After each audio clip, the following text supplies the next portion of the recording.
There he still is, looking right through you with his white eyes, the body below entirely dedicated to that corpse smell.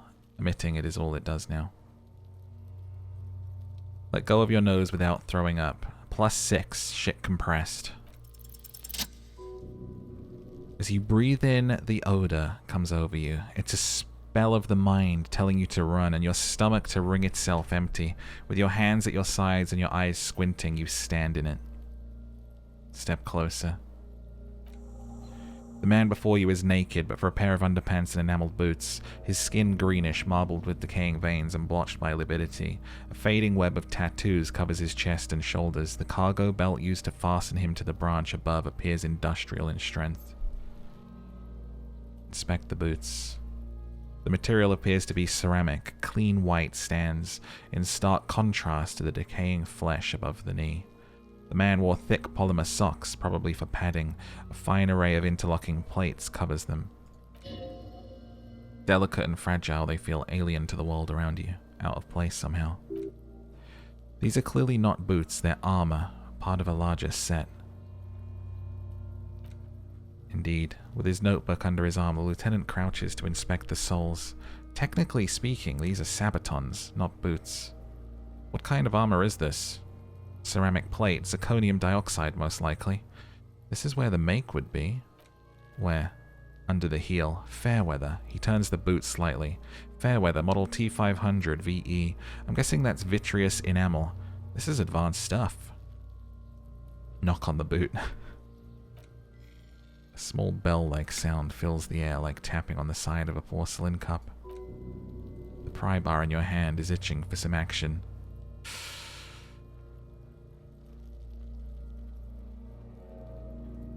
Sounds fragile.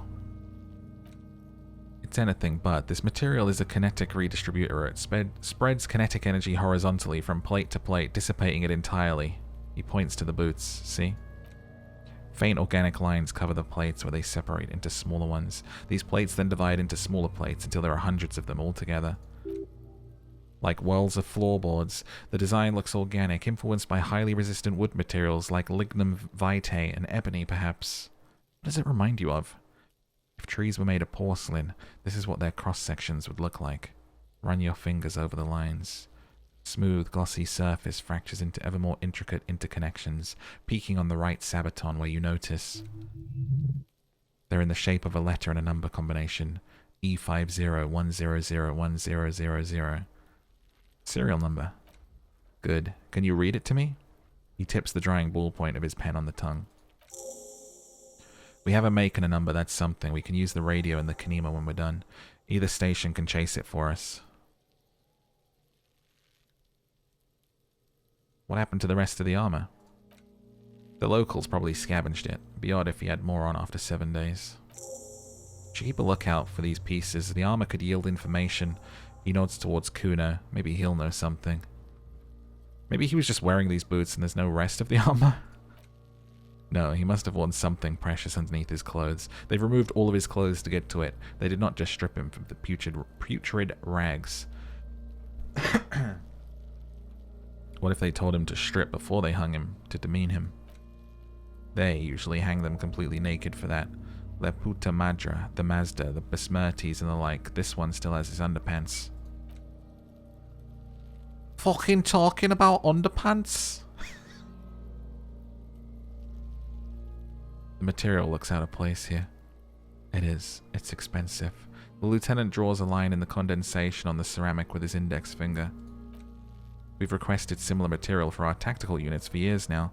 The constabularies deemed it too costly. In that time, we've lost 6 men to semi-automatics. How much are we talking about? For a full set, 4 years of wages.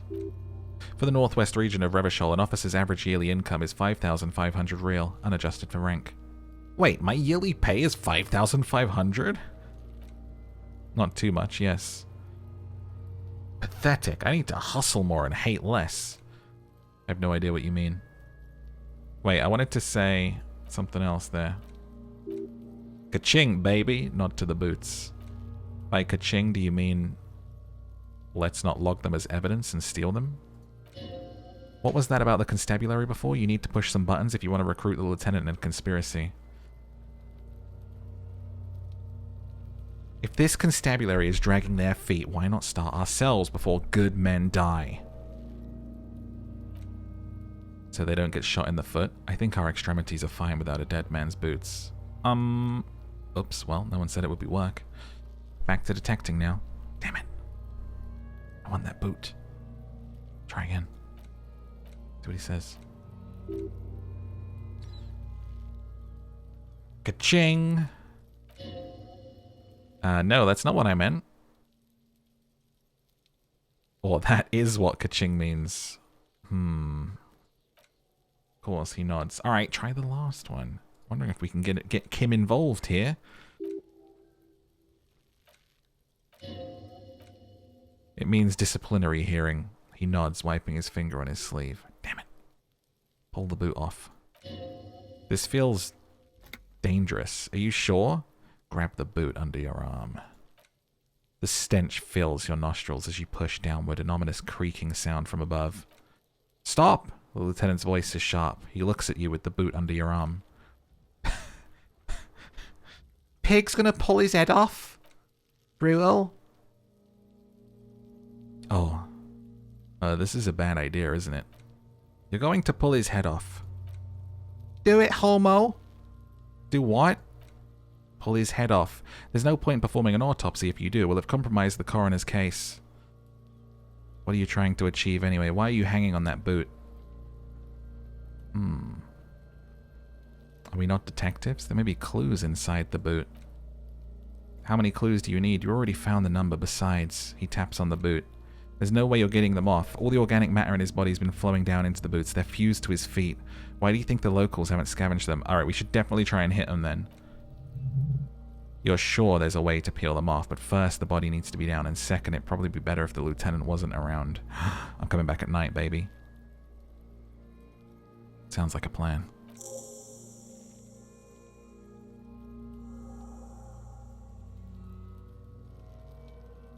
What's going to happen to the boots?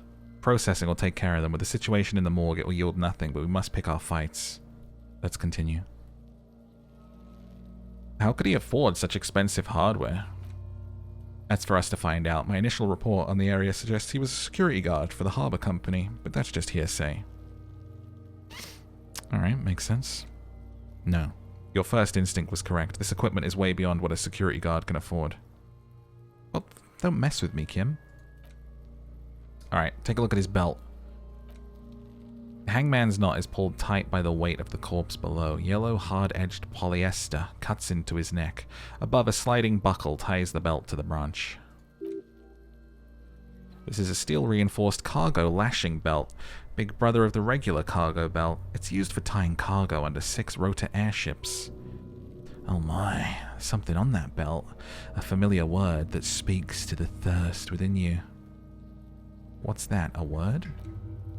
Vermilion. In yellow letters along the length of the twisting cargo belt, only a deep longing for vermilion golden spirits lets you decipher the fading logo of the local brewery. I should get a drink. No, you should not get a drink. You should perform an initial inspection of the victim's corpse. We're on the rope. Don't ask me how I know, but this is a lashing belt used for airlifting cargo. Airlifting? I thought it was used on lorries for strapping cargo to them. Apparently, this is the reinforced kind for air transport. My brain tells me so. He nods. The local harbour uses 6 rotors to shuffle containers around. I get the sense they used whatever was on hand without paying much attention to not incriminating themselves. How did they get him up there? A noose is one of those things that's easiest to use one way around. He points to the buckle tying the belt to the branch above. Did they climb up the kid's ladder? That ladder can't carry a grown man. I didn't see any splintering either, did you? I think they lassoed the branch, then pulled on the belt to close the buckle. He makes a pulling motion. We're assuming dock workers from the harbour did it. The brief suggested as much, politically motivated by the ongoing strike. Did you not get a briefing? My past has undergone total annihilation. Nothing remains. My mother, the love of my life, certainly not a briefing. Okay, he blinks. You should ask me for the first moment we get. They sure wanted him to stay up there. That rope is reinforced with steel wiring. I was afraid it would be. He rises to inspect the noose. Thin steel wiring parallel strands. This makes getting him down more problematic than I had assumed. Dude, I love this. This detectiving and checking this out. It's very cool. An intricate web of blue lines stretch across the torso from the right shoulder to the solar plexus. Each time they intersect, a small white star is formed in their crossing.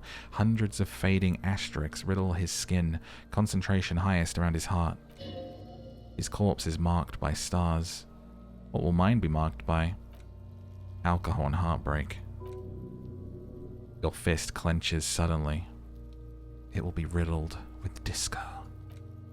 Decay is creeping on the tattoo. Already most of the canvas that's holding it has darkened. Now it disintegrates slowly, letting out a stink. Is this a national pattern? Of no nation that I know of. If anything, it reminds me of religious illumination, last or penultimate century. Men who live harsh lives often turn to inocentric worship, but which one? I see no trace of a humanoid figure. We're missing something. I agree. A sudden ring fills the air as the lieutenant pulls down the zipper of his orange jacket. He takes a thin piece of milled aluminium from his coat pocket and pulls it open. Sounds like a sword being unsheathed. A small lens appears. Some sort of camera, Morphy peep. What's that? A Trigat Sunshine Mini. Trigat is the world's leading manufacturer of intercommunicative devices, primarily projectors. The camera before you looks familiar somehow. Shit, Kuno? The fuck is that? An instant color camera. He produces two metal-capped ampoules and clicks them into place on the side of the apparatus. A thin slot shines there. This is the first time he openly acknowledges the kid's existence. I have only two ampoules, so nobody move. I don't want to waste one. He points the camera to the corpse, peering into it. The lens needs adjusting, and then... a sound, a shrill flash, followed by the breaking of a small ampoule of glass. I don't know how to say that word. You see streams of color pour into the thick, glossy piece of paper rolling out. Cool. Yes. He slides the camera closed and tucks it away on his belt. It is pretty cool, isn't it? What do we need this photo for? It contains insight to the victim's person. By his build, I'd say this was a man of physical violence. The story he wanted his body to tell was important to him. It's his letter to us. Someone should decipher it. We'll need to show it around. Can I have it? I should look at it later without the corpse smell. Sure, don't lose it. He hands you a piece of rolled up photo paper. It's no larger than a pack of cigarettes. Look him in the eye. His eyes are milky white and blind to the world, protruding comically from the sockets. No one home, just subaquatic terrors. Dark brown hair grows on his head. His face is ready to explode from the organic processes inside. The death's head grin has passed. What remains is an unrecognizable mess.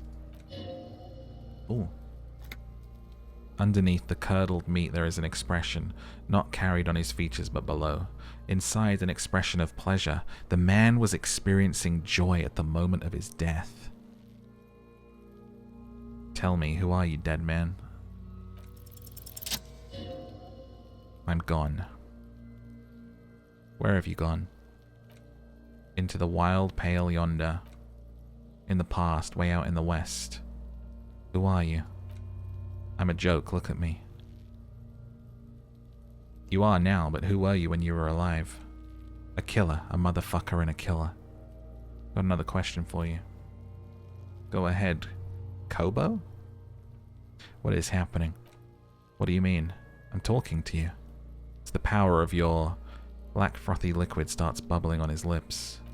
Imagination. Yeah, man, don't be crazy. Inanimate objects and dead people can't really talk to you. Your wild imagination is doing this. Ask some more of those questions you love so much, says our horrific necktie. He loves those. Why do I love questions so much? Because you're a copperoony. Look at all of them go. Do you want more questions?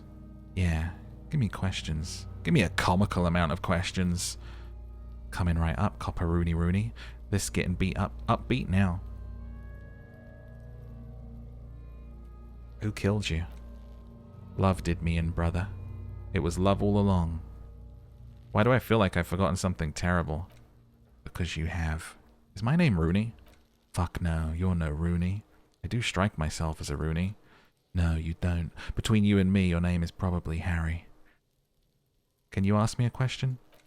Sure, Lobo. I can ask you a question. Why are you doing this? What? Looking at my face, motionless, looking into my eyes, standing here. Why are you investigating my murder? Maybe this will lead to something indescribable, unforeseen, miraculous. Ha! The clown lips on the corpse appear to smile. The face rotates before you slowly. Something is on its way. Something hidden. It's coming, a miracle from the northwest. It's almost here. You can feel it in the air on your hands, the cold spring air smoothing them over. Why were you feeling pleasure when you died? Maybe I was getting my rocks off. So you were feeling sexual arousal when they were hanging you? Do I look like an erotic auto-asphyxiation type to you? No?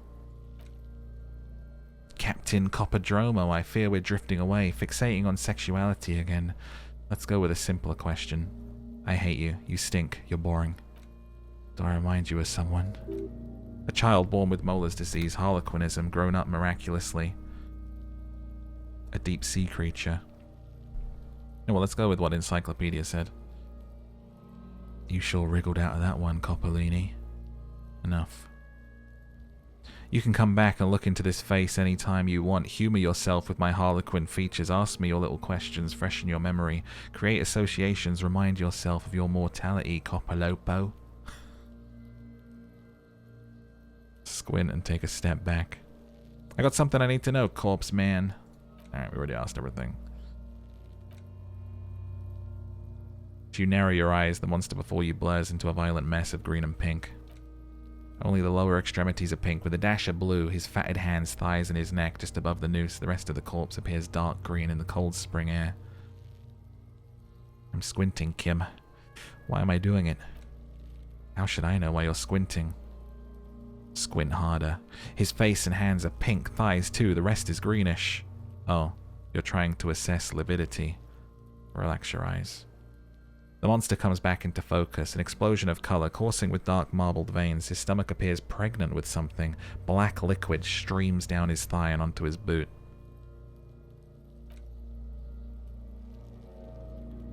So, what do you think? He's beaten up. See the bruises?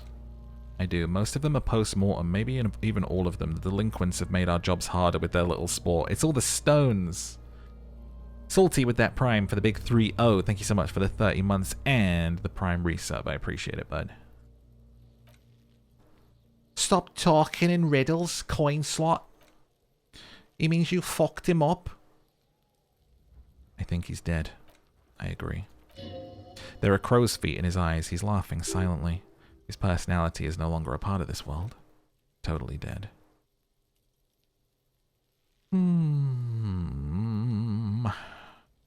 Totally. Dead. Dabba doop doop dead, he says without a hint of melody. Not one muscle in his face moves. Yeah, Kim. Can we high five after that? We did a little dead song. Something's coming out of him. A pool of blood and feces is eaten into the frozen mud below the man's feet. Purged liquid is dripping into it drop by drop.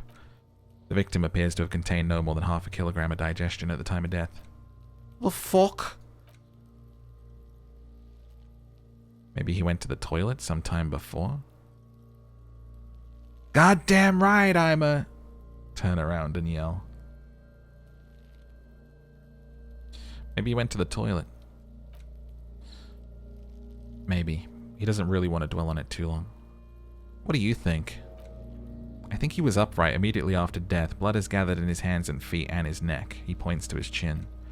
The noose acted like a tourniquet, keeping the blood in his head. The hypostasis here is in tune with the hanging, that's what I think.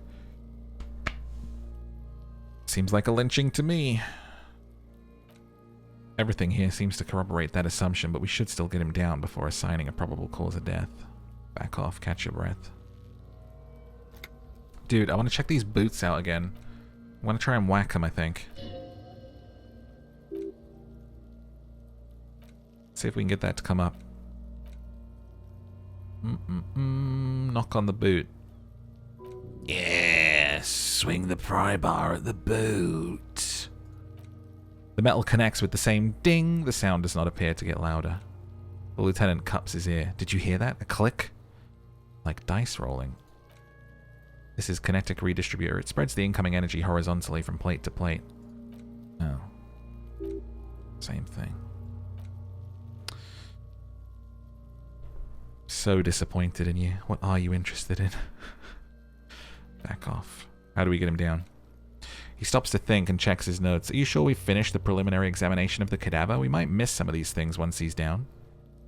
Step back, have another look. I think we're good. Yep, preliminary examination is done. Let's get him down. I want those boots, though. Let me check what it said in the mission about doing it when Kim's not here. Getting his boots. In order to succeed, the body has to be down. Autopsy finished. Kim has to be absent. This will be devilishly tricky, so don't beat yourself up if you manage to send the body to processing without getting hold of the boots. Boots! Okay. Okay. Examination is done. Steel reinforced belt presents a unique challenge. I brought chain cutters, but I don't see a good angle of approach to the belt. The cadaver is a good 1.2 meters up. Neither of us can reach the belt without assistance, and even if we do, there's the question of cutting the airship strength material.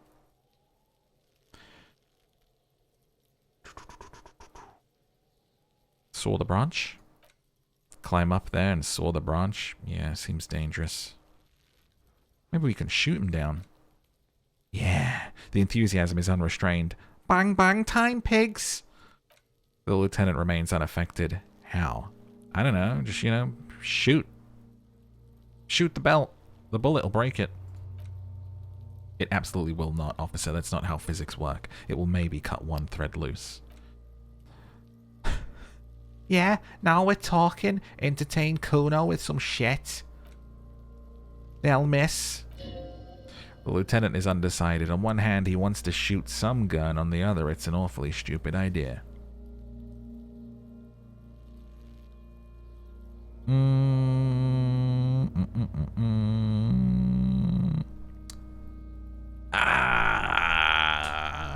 don't want to screw it up. Take the shot, Lieutenant. What's the worst that could happen, huh? I'll blow his head off. Take it. Silence. With his elbows sharp, the lieutenant unzips his jacket. Oh no, Kim! Produces a lightweight firearm. He drops a paper cartridge in the barrel, separates the scouring stick, and gives the cartridge 5 tucks. Oh no.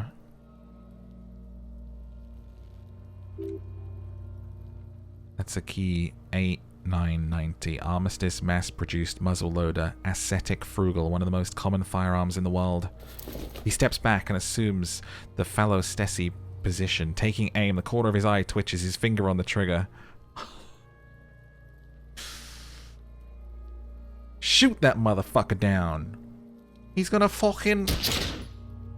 The kid's voice is drowned in a shrill blast that echoes off the walls of the surrounding tenements. A cloud of smoke slowly parts in the air as the lieutenant steps back and says to himself, God damn it. He feels bad about it. About his eyes, mostly. Having bad eyesight, probably from a young age. Whatever you do, do not console him. Fucking idiots!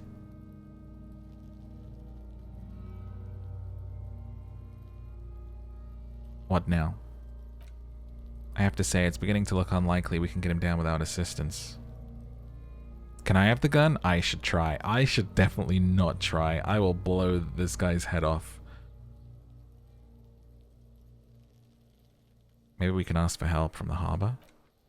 I was really hoping we wouldn't. The Union appears to be suspects. It seems like a dangerous route to go down. Consider other options. Can someone else do it? Someone else? You mean like the police? Yeah, exactly. Call the police.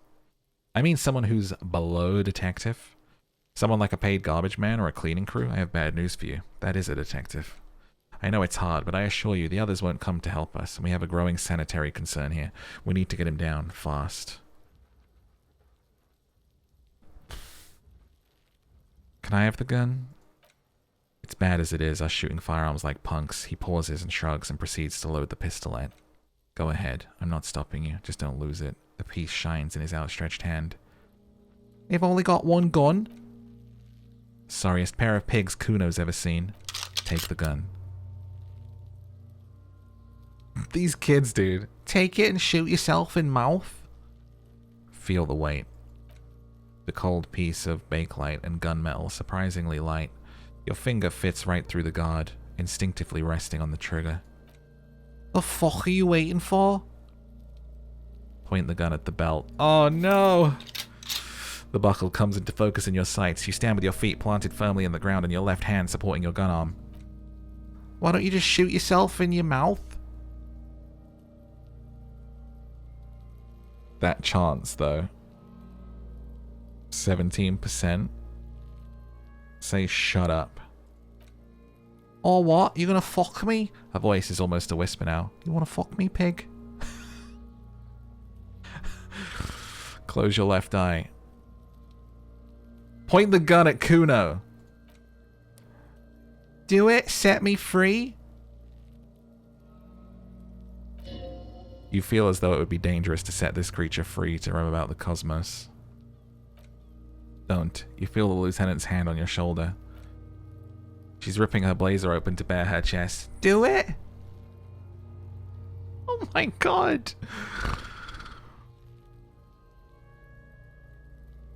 Fuck you, little shit. Put it right here. She points to her heart. Right here. Point the gun at the belt. Intense shit. Wave this gun. She pants, breathless with excitement. It wasn't intense, it was pathetic. Close your left eye. Your field of view narrows, the branch slowly moves, becoming entirely two-dimensional. The metal buckle glimmers, catching the evening light as a corpse slowly rotates. Look, he's crying. You're gonna cry now? Dude, 8%? Because I responded to the provocation, I have a -1. Fuck it, here's the gun, Kim. The lieutenant takes the gun carefully from you and holsters it. His eyes are narrow. He doesn't comment on your antics. Fucking pussy. Didn't shoot shit. Didn't shoot me. Didn't shoot himself in mouth. Didn't shoot me. There's a sincere disappointment on her face. That kid was expecting pandemonium and release from the mortal coil. What about the body? We need to access the harbor. Ask the leader of the Union to have it taken down. They've got the tools. They have the men. Why don't we just begin with that? I did not want us to be indebted to Everard Clare. I want us to be able to deal with it ourselves. That is clearly not the case. We need help. You need to suck my dick. Why the fuck am I still alive? What's wrong with being indebted to Everett Clare? He's a dangerous and corrupt man. We cannot predict what he will want from us in return. Okay.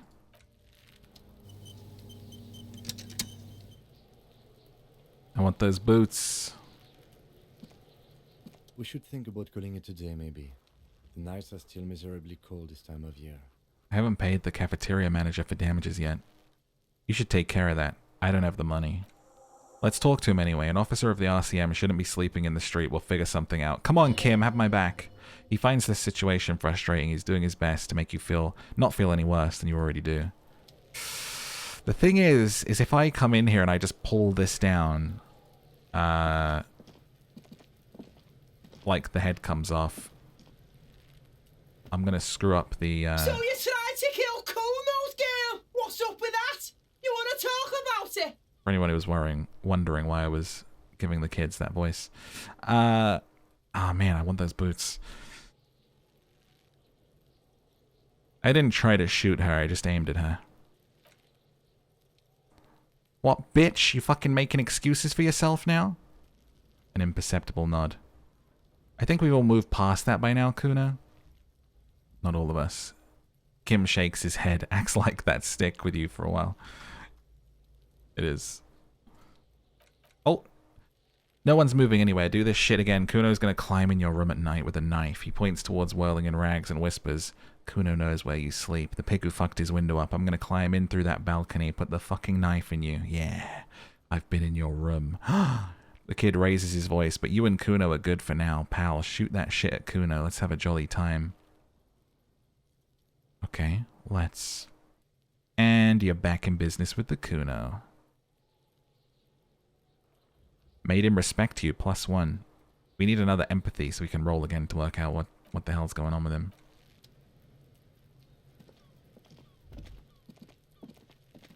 See if we can have another crack at this door yet.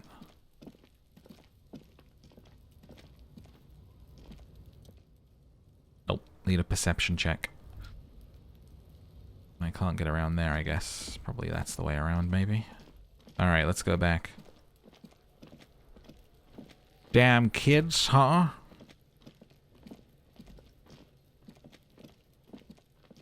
$10:30 at night.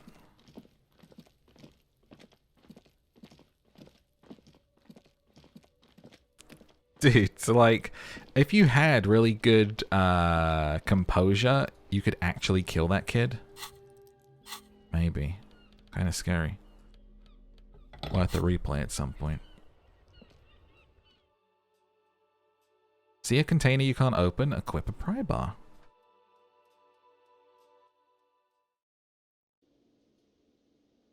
Do you think we should play it by the book with the body, or we should sneak out at night and pull it down and steal the boots?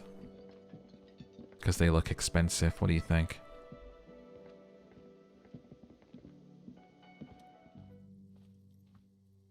Good night, Lieutenant. The door to the room you redecorated. Just a moment. You had some questions. Ah, there we go. I believe. And besides, we should discuss our progress on the investigation. Let's go out to the balcony. Okay.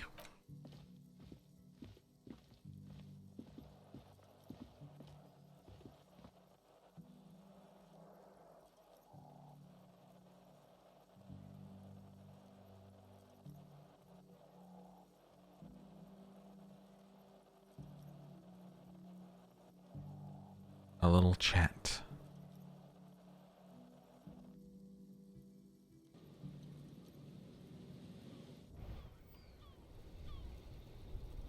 The air outside is brisk. The lieutenant is silent for a moment. He listens to the traffic hum and then...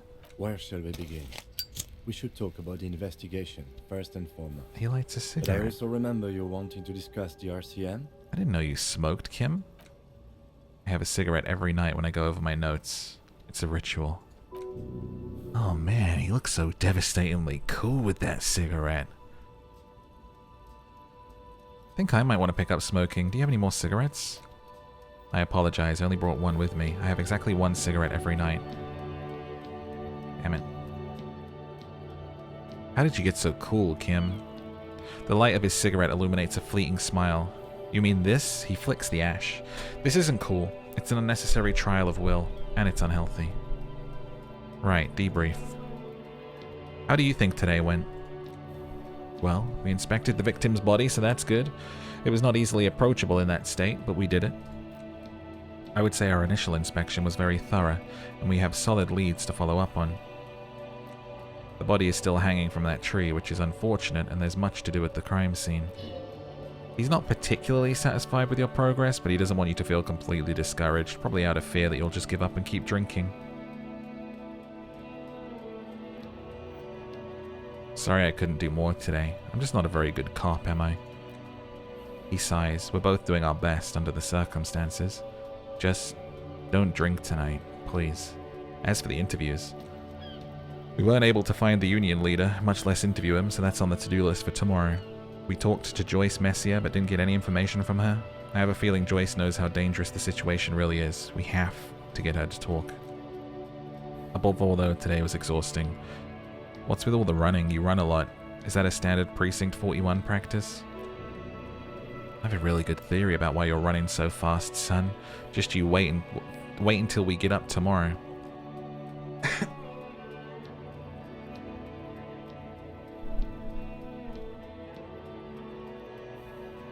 I don't like to waste time, you know? My mind moves fast, the rest has to keep up. He nods thoughtfully, tapping his finger on his cigarette. It's impressive, to say the least, for a man your age, especially. How old am I? What are our powers exactly? The RCM? Quite limited, actually. The power officers for the Revan Shoal Citizens Militia exercise most frequently is imposing fines of up to 1,000 real for offences in accordance with interdepartmental schedule. 1,000, you say? Who can I fine 1,000? Wouldn't that be an easy power to abuse? Yes, although indirectly. Citizens can always request records from their local station. Officers of the RCM have been known to take bribes of less than the prescribed fine amount. It undermines trust. Why not more? The primary role is to ensure safety. We're not really supposed to play any part in economic structure. We can arrest people, but rather than bringing someone in directly, it's preferable to serve a station call slip. It prevents confusion and overcrowding. If they resist, we're permitted to use whatever force we deem necessary, even lethal. Wait. So if I kill someone, you have to supply compelling evidence for why it was necessary to use lethal force. In these cases, your partner is usually your witness. Not a good position to be in, by the way. Internal Affairs handles these cases thoroughly. By cross-examining you for inconsistencies, it's hard to cover for anyone, which is for the best. You ever killed anyone? Yes. The last time was 4 years ago. He says it matter-of-factly and moves on. Have I killed anyone? Improbability, perhaps even impossibility. I probably have. Precinct 41 is known for a higher than average rate of police violence. What happens to the people we convict? We don't convict, we arrest, we send them to coalition government courts. The prosecution works off our testimonies and records, which is why it's paramount to keep them. He taps on his coat pocket where he keeps his notes. Who makes these rules? Coalition government, the moral intern more broadly. RCM was formed by the coalition government to restore order in the international zone after the revolution. So we did. Now we attempt to maintain that order, no more no less. His gaze is absently fixed on a window below that just went dark. Or perhaps it is better to say that we are allowed to form. It's a point of contention whether the citizens of Revachol or the coalition government founded the RCM. I'd say it was the citizens. Be sentimental if you like. Either way, the moral intern leases us the right to keep the peace in the city. They take it away if we misuse it. Say nothing, look into the night. The dying lights of the city shimmer below slowly like luminous clouds. They pass on his lenses. The lieutenant looks at his slim cigarette, contemplating the next drag. This soldier is the highlight of the day for me, he thinks, this little stick right here. Finally, he pulls on the cigarette and says, "They really don't like us here. And the mouth on that kid, Kuno? It's different inland, in Jamrock and the GRIH. Why are they like this? It's our fault for leaving the place to the dogs, to the Union, to the company, not daring to come here more often. This place has fallen between the cracks, the jurisdiction of our 2 precincts." He looks at the dark silhouette of the equestrian monument cutting into the night sky and says, "We run this city. West of the river is RCM land. It's incredibly hard. Human beings are." He shakes his head. "But we are in control and it's worth it. The organization works. Our system works. If they didn't, this city would disintegrate. I hope our investigation helps improve the situation here. Do some good." "Me too," he says quietly, "but I wouldn't count on any drastic changes in our lifetimes." Oops, wrong button. Wrong button! The Moral Intern, what is it? The Moralist International are the world's largest political organization. He pulls on the cigarette. You know who they are. They run this place after the revolution failed. I really don't. That's how bad it is in here. Points to your head. Okay, they're a union of centre-left and centre-right parties across the real belt. Our coalition government is just one of its many projects. They also run the ICP-EPIS, most intergovernmental organizations in the world. What's their symbol? Interesting question. It's a blue forget-me-not. Their motto is love, compassion, self-discipline. I think you can gauge what they want you to think of them from that. Something kind, unusual. Something ominous. Something even a little feminine, but in a strict manner.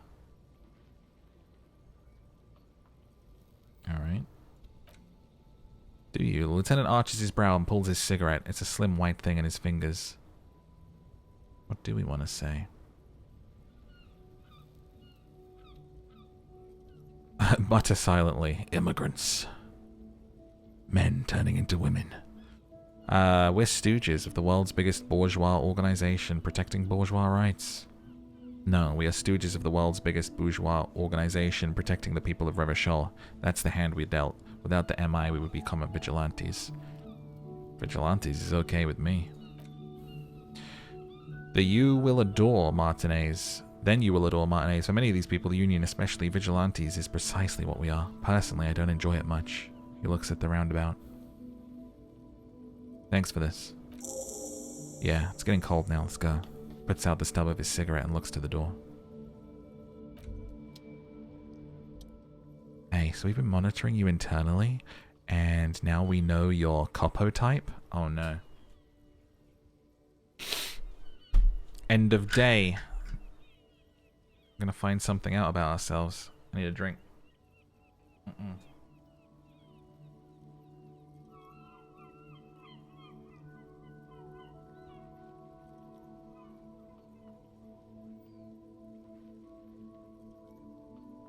There we go. Wait, there are copper types?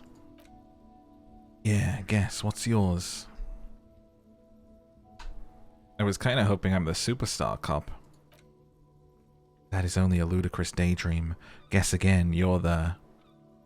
cool cop? No, you're the sorry cop. The cop who's sorriest. Let's make it official then, shall we? No! Huge lack of enthusiasm going on in here.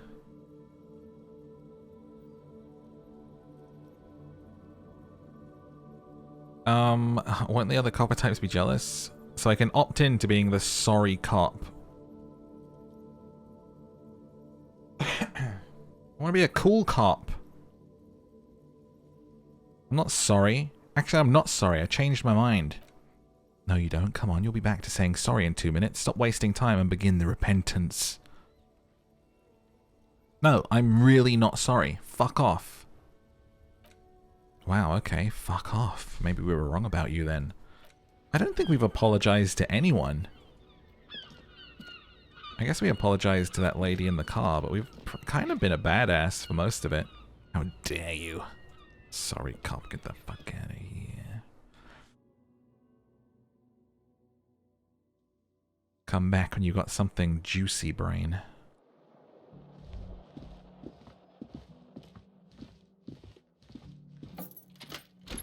See you in the morning. Yep. See you, mate. Yes? Night night. I'm totally... Yep. Bye. See ya. Here I go. Going to bed now. Totally...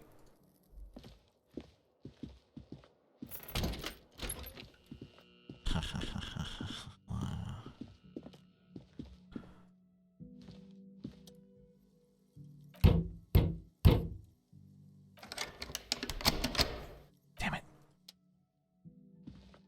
Let's go get those boots.